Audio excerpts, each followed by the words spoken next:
kuzoba kufishane kakhulu umuntu nibona ukuthi hayi namhlanje ayikho ibhizi etheni.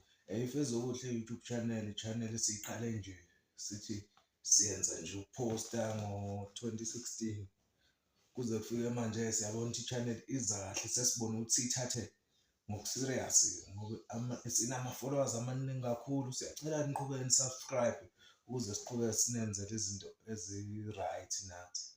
So thina siyiqale kungasinto etheni nje bekuwukwenza nje senze i-channel ukuthi sibone ukuthi yini esingayenza. So manje-ke seyi-focus izoba la kuyo kakhulu ukuthi sinithulele ngoba sesibonile naba-followers amaningi usuku nosuku ama-subscribers ayanda.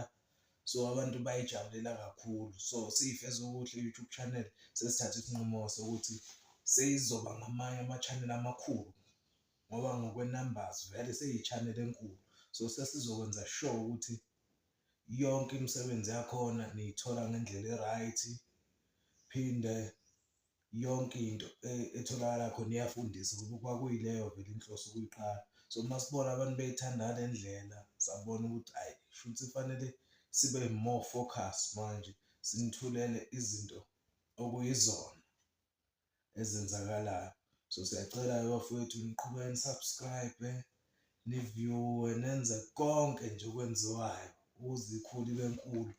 So kubalulekile ukuthi nge-weekend sizobe sigezile laphaya. Uyayini wena la sobe sigeze khona lapha kwimpucuzeko sizobe sikhona-ke sizobuka amaciko akithi njengoba kuyi-channel ifezokuhle YouTube channel esapotwe kakhulu amabhinca agezayo. So kubalulekile ukuthi sizobe sinithulela bukhoma lapha kwimpucuzeko e-People's Park. Iy'nsizwa ney'ntombi y'shiyelana i-stage. So sizobe sikhona-ke nathi sizonithulela bukhoma zonke izinto ezenzakalayo. Siyacela bafowethu ni-subscribe kakhulu kunakuqala kwifezokuhle YouTube channel. Sizobe sigezile ngaleliya langa sizikhala nje ngempela sinithulela konke okwenzakalayo